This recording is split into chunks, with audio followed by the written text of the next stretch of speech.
So can everybody hear me now? Yeah, they're not. Yeah, I don't know if they're gonna answer you. Yeah.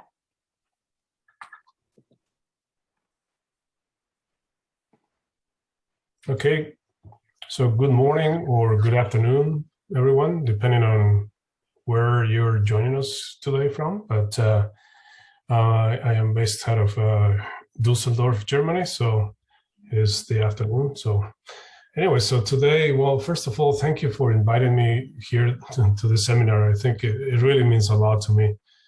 Thank you very much, Katarina and Fernando and everybody that organized this. So let me just quickly introduce myself so you have a better idea of where I come from and maybe where I want to go. My name is Froy Aparicio. I'm 49 years old. I was born and raised in Mexico City, moved to Vancouver, Canada. I lived there for 10 years and became Canadian citizen. So go Canada, it's my second home. Then I moved to the Silicon Valley, near San Francisco, the Bay Area in California. Lived there for over 5 years. And then I moved to Düsseldorf in Germany. So since 2019, I did a bachelor's in electronics engineering, master's in building administration. I am a certified manager of innovation, and I'm also certified business model innovation. Mostly I'm an entrepreneur. I also work for very large global corporations since 2009. I started my own company. So I currently run that company, and it's a management consulting firm. And we basically help our clients in their transformation to sustainable business models. So in that journey, there's a lot of things to cover, but that's what we basically do. Today, I'm not going to talk about too much theory or advanced concepts. I think it's more important to show you some real life examples and applications and where responsible innovation plays a very important role to address some of the major global crises that we have and that we face nowadays. Okay, so let's start by some definitions. So we're all on the same page. So responsible, obviously there are several definitions, but it's basically operating in ways that are not harmful for society or the environment, to have control and authority over something and the duty to take care of it. Very simple, pretty straightforward. What is innovation? Obviously, there are multiple definitions, but I tried to pick the most simple ones. The act of introducing something new, the practical implementation of ideas that result in new or significantly improved products, services, or even social enterprises. There is a technical committee 279 and ISO that came up with the ISO 56000 and there's a revision 2020. They define innovation as a new or changed entity realizing or redistributing value. Pretty fancy term, of course. I mean, this ISO is a family of standards designed to provide a framework for organizations to implement. Well, not only to implement, but maintain and improve the innovation management systems. It also helps improve the international and multidisciplinary collaboration because it defines a common language for everyone, and it provides the foundation that enables more reliable benchmark when we're talking about, how we measure innovation and how we benchmark it. So it's a pretty useful standard. So the two together, I think this is probably the easiest and most simple way I could define responsible innovation. To me, is a consistent use of innovation to generate value on 3 dimensions: the economic, social, and environmental. Okay? So I hope we can all agree on that. And as I was telling you in my introduction, we have multiple global challenges that we face, of course. One that is very dear to my heart is the global housing crisis.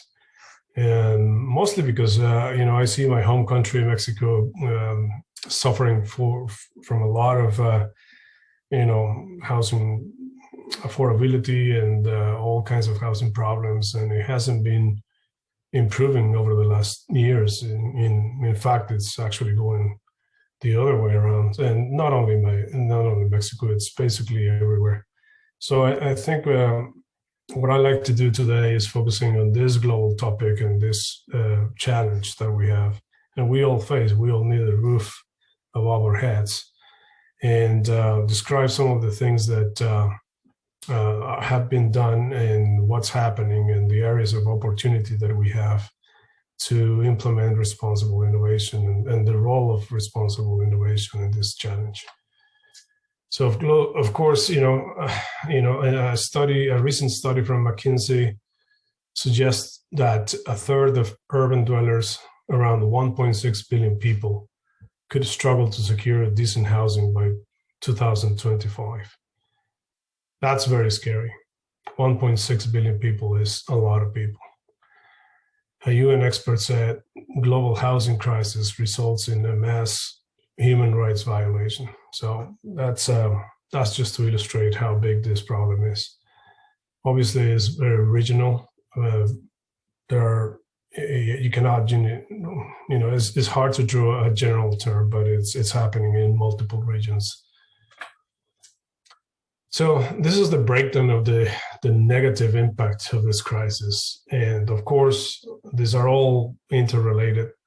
On the economic side, of course, the biggest problem is affordability. And affordability generates economic divide and poverty. And that itself generates a lot of social challenges, right? Health and safety, homelessness, the racial divide, the social divide, education gaps, the shift in jobs and skills. So those are, very serious ramifications of the problem. And obviously, we also have severe environmental issues to consider. For example, how is the land being used, the water used, the energy used, the carbon footprint in the waste management? So all this is it's a huge challenge and a huge topic, but you can see that in this graph, it's not even going better. I think this is a recent study that shows where it is hardest to afford a home. The least affordable international housing markets ranked by house price to income ratio, right? So you're looking at Hong Kong, for example, is absolutely insane to afford a house. Vancouver, my ex-hometown, it's on second place. Sydney, Auckland, Toronto, Melbourne, San Francisco, San Jose, Honolulu, Los Angeles. So this paints a very troublesome picture, of course. And here is the impact on the environment. Residential energy consumption, right? Electricity, heat, and cooling accounts for roughly 20% of greenhouse gas emissions in the United States. Excuse me. This is a statistic from the United States. If this number was a country, these emissions would be considered the world's sixth largest GHG emitter. It's a huge problem. So what's the solution? Well, I'm not here to tell you that we have a solution. The solution is very complex. It involves legislation, financial stimulus, and with financial stimulus, I mean, there's a monetary policy, fiscal policy, a lot of, the push for, aligning everything to help cope with the situation. But what I do want to focus on today is more of the role of technology, in this case, the responsible innovation that we can play. So let's take a look at the how the industry it's been transforming over the years, and why is probably now more important than ever that it gets momentum and it gets addressed on a big way. We're almost ready to take it mainstream. In fact, this is nothing new, right? To the shift from traditional way of living in a traditional built home versus an energy efficiency home, and all the benefits, including economical benefits that comes with it. So this movement, like I said, is nothing new. I mean, it's been generations and generations, and that's a history of humanity, basically. But I think the point today is now that we're reaching a point where, I compare this similar to what happened to the early days of Industrial Revolution, when people use horses to go from place A and B, and the introduction of the car, for example, Henry Ford and in America, and the industrialization of the automobile, right? So that didn't happen overnight. It's many years in the making. It took a lot of things. It changed everything. So that's industrial revolutions. That's basically what happens, right? So it's not easy, but it's a process and it's progress. So I think we're at the brink of really getting to that point with the way we actually build, maintain, and finance homes, but it hasn't reached everyone.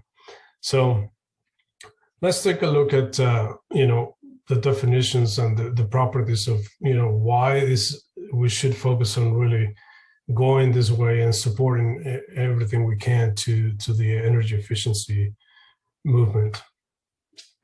Energy efficient homes are basically two types. I mean, some might argue that there are several categories and why not, but for the most part, they fall into these two: a passive house and a net zero. The characteristics of these two are very similar. This illustration is taken from a passive house. It has a high level of thermal insulation.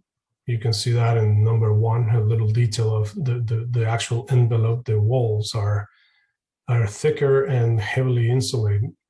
So there's a lot of development of new materials, new construction methods to make that happen, right? And it's all over the world. Passive house windows, that means, the traditional double pane, well, they're not quite enough. We're talking about triple panes and, putting some shades as well to alleviate the sunlight and heat exposure. Number three, you see the solar panels and the effect of the introduction of renewables. Could be a solar panel, could be a combination of geothermal, it could be a wind generation as well. Number four, mechanical systems and the adequate transfer of air, right? So ideally, you want fresh air, but you don't want to lose the heat that is inside.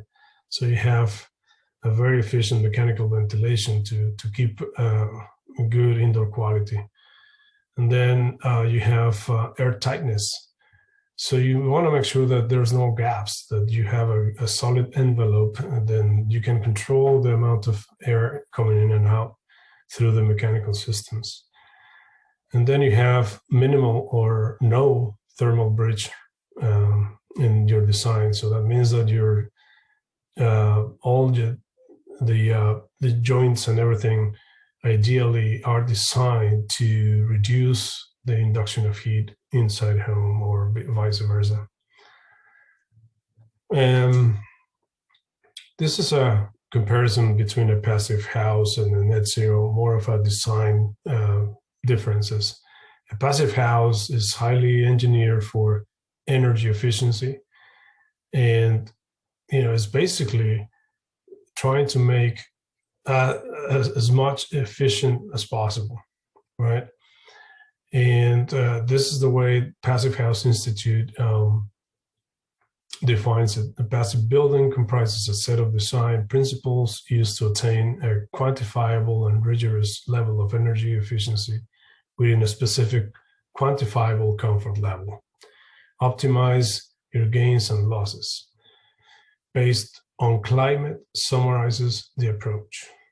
Passive House Institute. The Passive House movement, I think, started with a conversation between two Europeans, and it was in the late 1980s. A gentleman called Bo Adamson from Lund University in Sweden, and Wolfgang Feist in the Institute for Housing and Environmental in Darmstadt, Germany.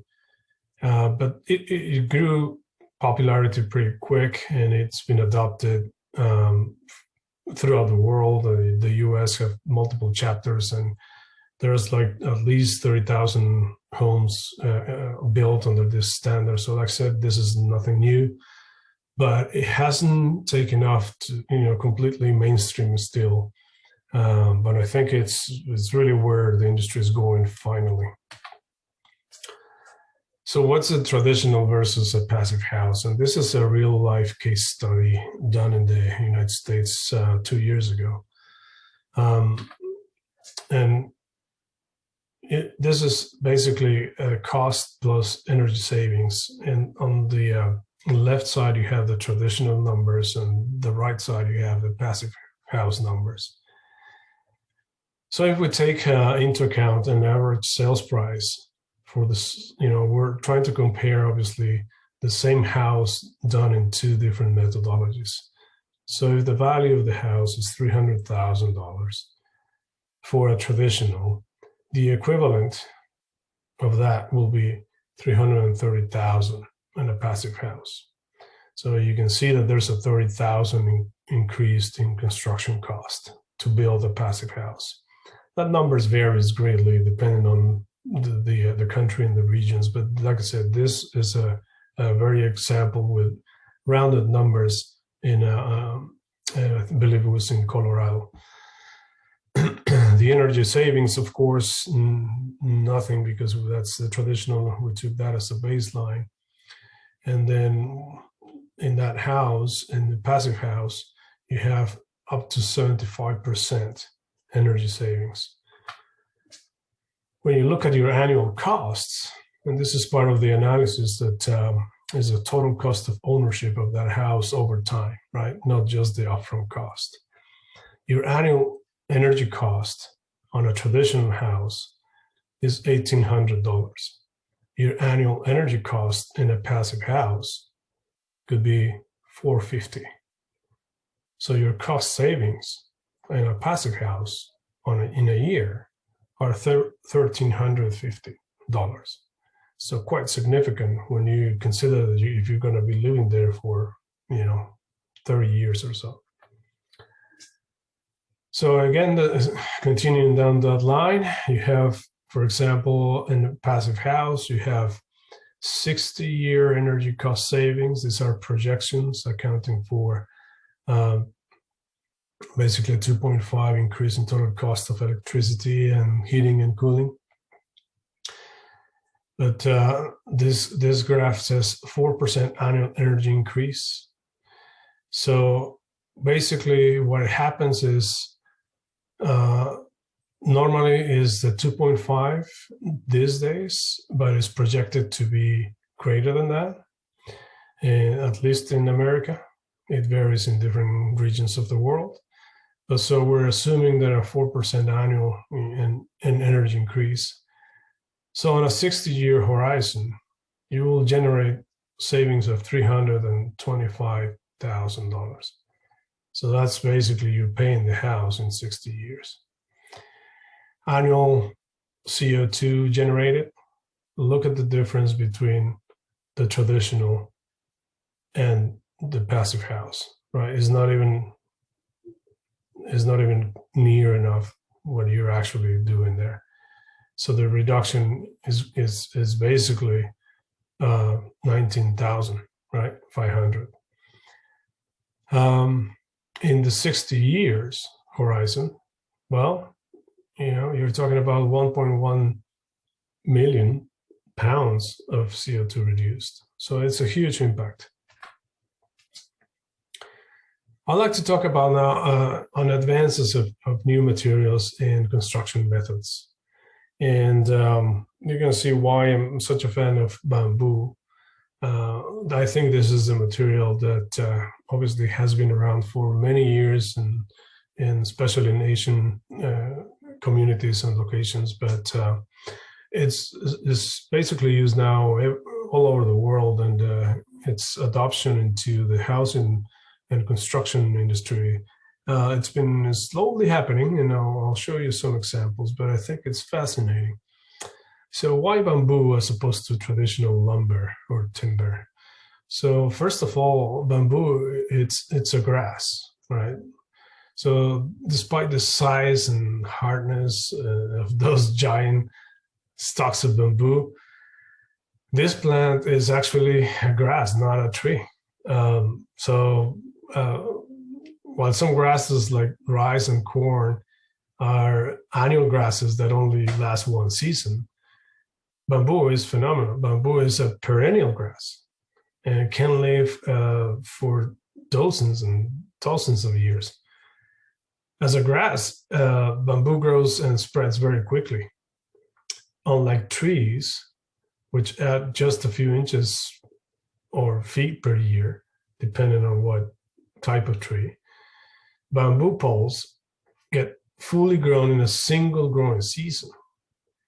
And for the larger varieties of bamboo, that means that each new shot can grow 60 or 80 or even 100 feet tall in just a few months. So after that, the poles don't get any taller, they just get thicker, right? So number two, bamboo matures quickly. What do I mean by that? So usually within 5 or 6 years. So in addition to growing very quickly, bamboo also matures very quickly. That means that the maturity is the time it takes before you can start harvesting. So unlike trees, which they can take 20 to 30 years before you can actually use them for anything in the industry, most bamboo varieties will be old enough to be harvested after 5 or 6 years, depending on the climate and the regions. So that's pretty impressive. Number three is that you can harvest bamboo annually, right? So because of the way bamboo produces shoots, or the poles, with many new poles or columns coming up every year, I mean, from its massive root system, the plant itself is virtually indestructible. This can be a problem if you choose to put it in your garden, but it could be expanding pretty quick. But for a farmer who grows bamboo for industrial applications, for processing, it's something of a miracle, really. I mean, it's a fantastic crop. So bamboo is like the golden goose, they call it, that never stops giving. In fact, bamboo is something like the weeds in the garden, right? It grows like wheat, some say. The more you cut it back, the more it returns. So it's very hard to destroy the roots. So the number four is it is a monotypic versus a monocropping crop, right? Monocropping is the agricultural practice of growing a single crop year after year on the same land. So if you don't, in the absence of rotation of crops through different types of crops, or growing multiple crops on the same land, you have to do that, otherwise the soil becomes infertile. Maize or soybeans and wheat are three common crops often grown using monocropping techniques, right? At industrial scale, it means introducing petrochemical solutions. You have to use pesticides and fertilizers to be able to grow those crops successfully. But most types of bamboo have a monotypic grow habit. That means that the colonies are quite stable and harmless. This means that a single crop can dominate an entire area without causing any problems. And so, because it's very resistant, this occurs naturally and sustainably, and it doesn't deplete the soil or make the species vulnerable to pests or any disease like that. So what else? Bamboo is natural resistance, has the natural resistance to pests.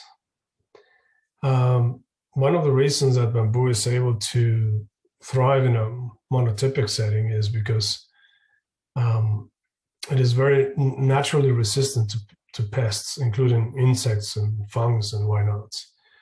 Even bugs and rodents may nest around, but they cannot really damage it. It's pretty hard and fast growing, so these critters tend to not be really problematic. This means that bamboo doesn't require the heavy use of pesticides, so the way corn or rice or many other crops do. So really, it saves the farmer time and money, and really eliminates or reduces significantly the need to release toxins or chemicals into the atmosphere. So again, this makes bamboo a more sustainable farming practice all over the world. What's more is that oxygen production. Another environmental benefit of bamboo is that it produces a lot of oxygen. With its fast growth and high metabolism, bamboo produces about 30 to 35% more oxygen than an equal area of tree. So imagine that you have the same area, one on trees and one of bamboo, and bamboo is able to produce 30 to 35% more oxygen than the trees. So this way, bamboo cultivation is helping to reverse the trends, right, in contributing to climate change. So, namely CO2. So carbon sequestration. As bamboo converts CO2 into oxygen, it also ends up storing great quantities of carbon in its roots and biomass. So it's a great crop to do that. I mean, it's also known as a carbon sink, right? So the amount of carbon a forest of bamboo can store is pretty comparable to the amount of carbon stored on a hardwood forest. But the main difference is that when a tree is cut down, normally the contents of its carbon sink gets released into the atmosphere. So it's not that good. But because bamboo has a massive rhizome root system, its carbon sink remains effective even when the individual poles of bamboo are cut and harvested. So in other words, you can cut down bamboo poles without releasing CO2 at all. So this is another very important benefit of bamboo. If we look at the strength and resilience of bamboo, well, the way bamboo grows and replenishes itself is clearly amazing. I mean, the woody material produced by this giant grass is impressive. It's super strong and flexible. So bamboo provides an incredible alternative material for to building with lumber or steel or even concrete. So lumber can be sourced sustainably, of course, but it also can result in deforestation. And as you know, currently, especially in America, there's a lot of lumber supply chain issues, and its price has been fluctuating immensely. So with bamboo, it's a very consistent supply chain and price points, and still, has a lot more potential to be used in construction that way. So versatility and utility is another property. So there are obviously vast number of applications for bamboo. You can substitute a ton of single-use plastic items like packaging and utensils, right? I mean, there's a lot of that already in the market. Even fabric, producing cellulose out of bamboo, and you can produce clothes and paper with it, right? So there's a lot of that already happening. So that's great. So, and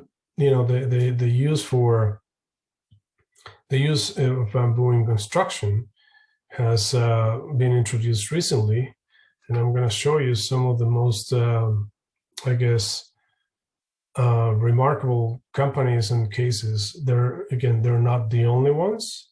These are just selected examples of what is happening in several parts of the world. In this case, it's in the US. It's a company called Renewables.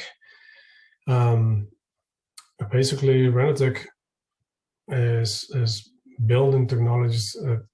They're focusing on innovation through the integration of sustainable materials, architecture, and engineering services. And you can see in the pictures what it does. Mostly, their focus is mostly on producing structural bamboo products. So provides building solutions through design, materials, products, and their specifications based on architectural grade, structural engineering bamboo. So you can see the pictures there. The cross section is a patent from this company. It's basically that's how it looks. This has been applied in several buildings already. The company has a subsidiary that does starting a partnership with BMW and many other partners now to build this electric charging stations for electric vehicles. And the whole thing is basically off grid, right? So they harvesting the energy from the sun, right? You have solar panels here, and it's charging the vehicles, electric vehicles. And the actual construction of this thing is basically out of bamboo. So it's very remarkable. They're growing pretty fast and they're expanding. They have their operations. They're harvesting from South America, and they do the primary processing there and send the poles all the way to, I think their plant is somewhere in Ohio and in the US. And they that's what they engineer the wood. They process it, they glue it, they complete the products. So it's an amazing product, and it's you'll see the more specifications. Bamcor is another US company that has been developing the world's first global supply chain of timber bamboo, creating sustainable economic opportunities in developing nations. These folks are also not only sourcing from South America, but they actually partner with bamboo producers from all over the world, especially emerging economies. So they're creating jobs. They're developing economies and helping with the overall economic development of different regions, not only the destination, not only the US.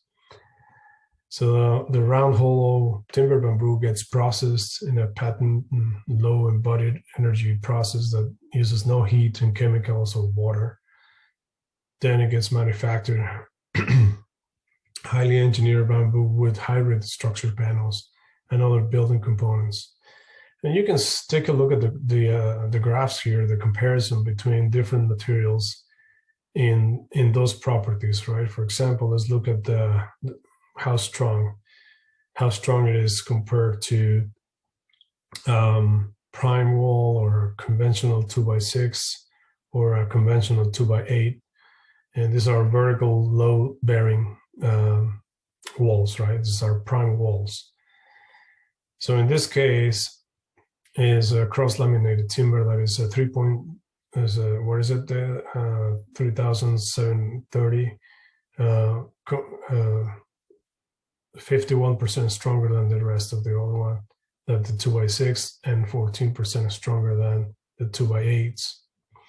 When you look at the thermal qualities of this material, it's 80 or more percent more thermally efficient than the conventional 2x6, or even 96 more efficient compared to in cold waters. In cold waters and not waters, excuse me, in environments, the difference is even more impressive, right? So bamboo is quieter. You can see the different comparisons there. The prime wool system is the trademark of Pamcor, and compared to gypsum and the 2x6 and the 2x8 and the concrete, and also safer, right? This is the graph that you see on your right. It's a fire resistant test. It's a flame spread rating. You can see that the fire spreads 4x slower than any other material. So it's a fantastic material. And these are certified products. These are not just the statistical numbers that the company obviously publishes this, but has been backed by certifying body and certified results. This one is another very interesting one. It comes from the US. It does not use bamboo. It uses another more interesting organism to make building materials. It's a leading pioneer in the research and development of bio-based materials.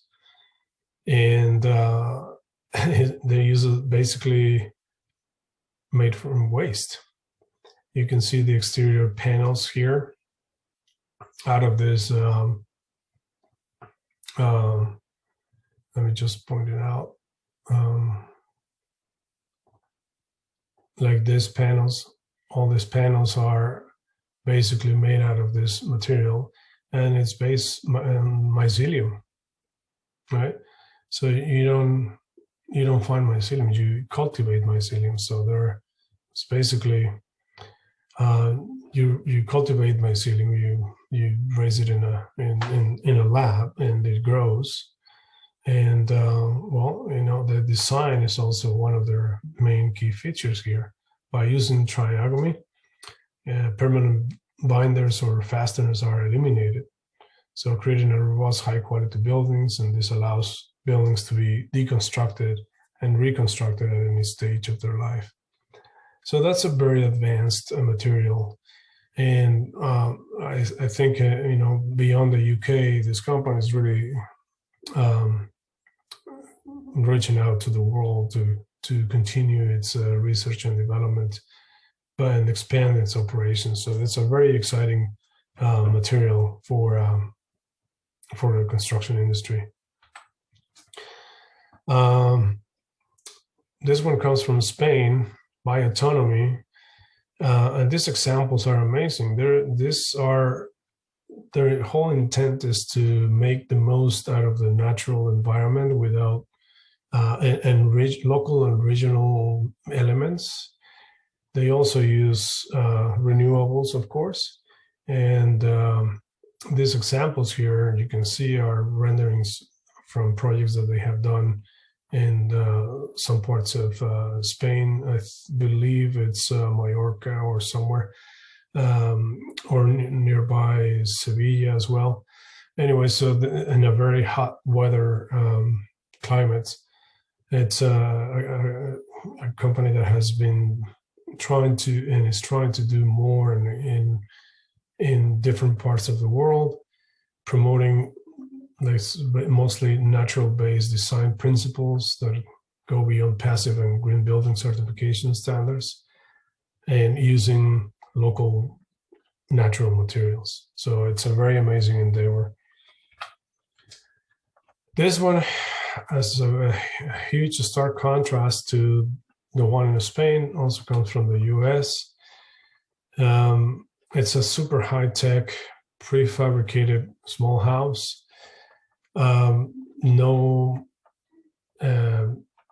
It's a totally different package, right? It's super efficient. You can see the R80 rating there is one of the highest in the market. It actually is a record-breaking energy efficient home.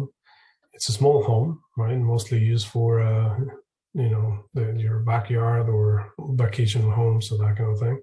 But it's fully autonomous. All systems run on a solar power. It's you don't need to be plugged into anything else. It's mobile, and it's safe, and it uses a composite polymer frame. So this one, I don't even know the composition of that. Is part of their intellectual property, but is basically what makes it safe and environmentally friendly is its energy usage, right? So these are all the trends that are happening throughout, and it's very exciting times. I think let's talk about now what are the main areas of opportunity if you're interested in developing, if you're focused on the housing industry. There's all kinds of opportunities right now.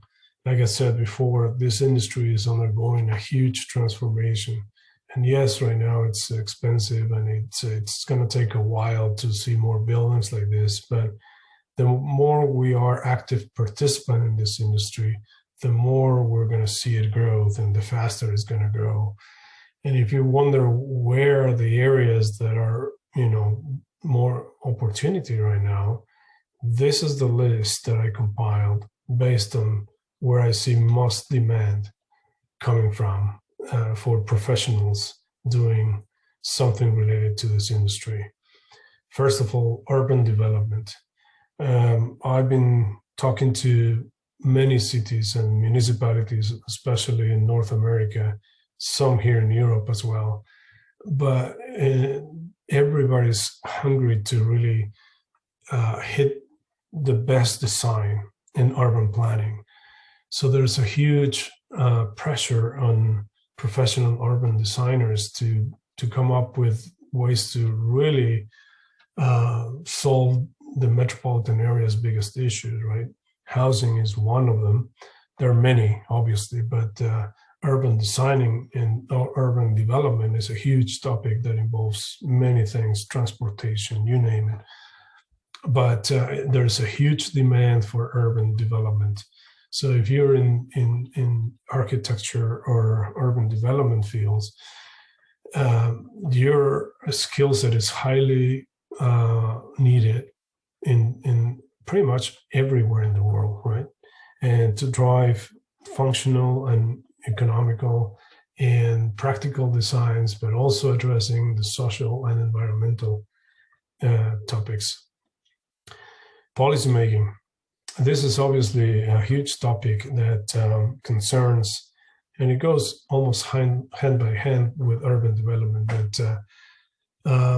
current policy making is done by mostly generations of people that do not come from this world, right? From this innovation. And I don't want to say all of them. Of course, they're very progressive, like regions like in the Netherlands and in Germany and South Korea and Singapore and you name it. But in general, policy making is in huge demand to be transformed and to be, just to make sure that the new legislation becomes friendlier and makes sense to the economical, social, environmental progress and development of the regions. Financial and investment models. This is another huge one. It has to do with affordability. So there's a huge demand for innovation, financial products, and investment products to incentivize and facilitate this. Crowdfunding and real estate crowdfunding, for example, is one example in the US. Obviously, this is not the only one. I know the UK has many programs like that. I know that Europe obviously had them for a while too, but they're not perfect and they're not for everyone yet. So there's a lot of work to do there. Business models. The house that I showed you before, the high-tech house, you can decide not to buy it. You can just decide just to rent it, if you will, or use it as a subscription model. So this model, especially with younger generations experiencing all these affordability issues, they have been essentially been left out of the industry, right? It's so hard for anybody, especially for them, to buy a house, that there is a huge need to think about a new business model. And it has to do with the financial and investment models as well. So home design and construction, as you can see, these examples that I show you, I mean, they're amazing examples like that across many countries already. But the demand, I mean, it's impossible to satisfy the demand that is coming up. So if you're an architect, if you're an interior designer, if you know these materials, I mean, it's a huge need, right, for that. Material science. Wow, my wife is a chemical engineer and she's fascinating about this topic. I mean, this is probably the deeper and the most exciting field. If you're a chemical or a bio engineer, you have a lot of demand and a very bright future ahead, because obviously materials are used everywhere. But for the construction and housing industry, you saw the examples I show you with mycelium, with bamboo, and etc. Right?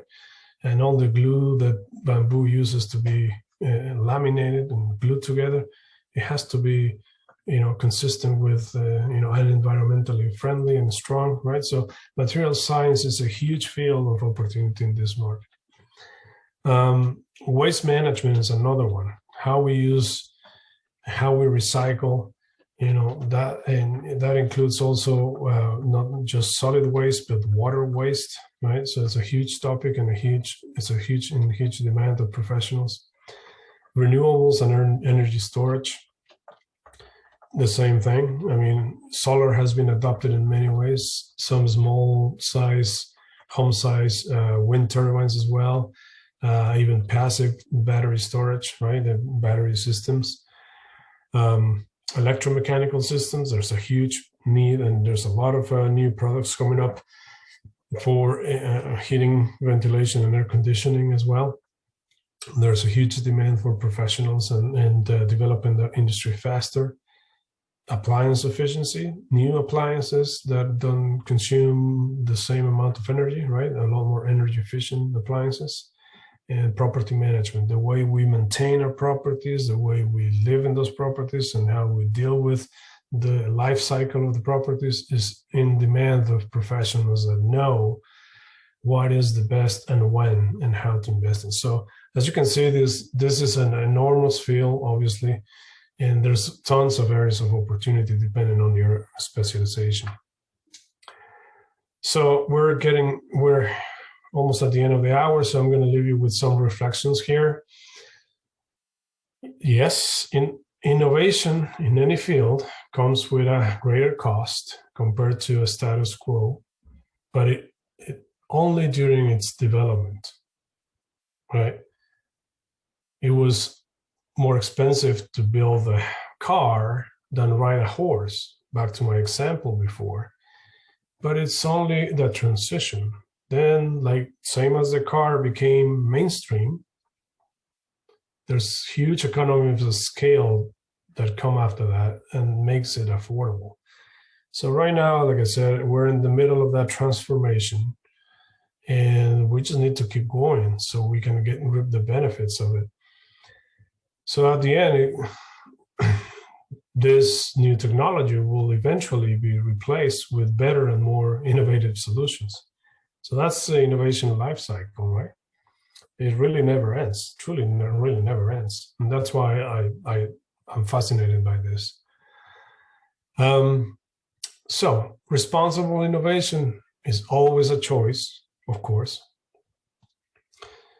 We have the power to decide what we can do and what the future, what we want the future to be. If you believe in universal values, we are responsible to make better choices for the benefit of future generations on our planet. Let's choose wisely, right? So that's it from my side. Thank you for joining us today, and see you next time. I'm not sure if there's time or questions. I need to check my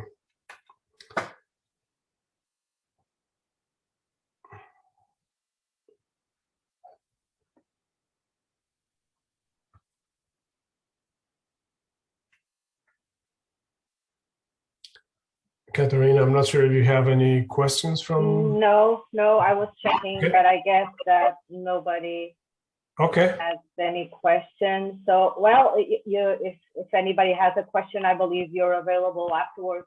If anybody needs anything, right? Absolutely. So I trust you could maybe pass around my contact information, and Yes. I'll be glad to address any questions, comments, or initiatives. I love to hear ideas, challenges, and you name it. So I'm very open to that. So yes, I will. Thank you very much for your presentation. And yes, we'll see you next time. So we'll have now another session. So thank you. We'll just turn this one down and follow the link for the next session. Thank you very much, and enjoy, and have a nice day, everyone. Thank you very much.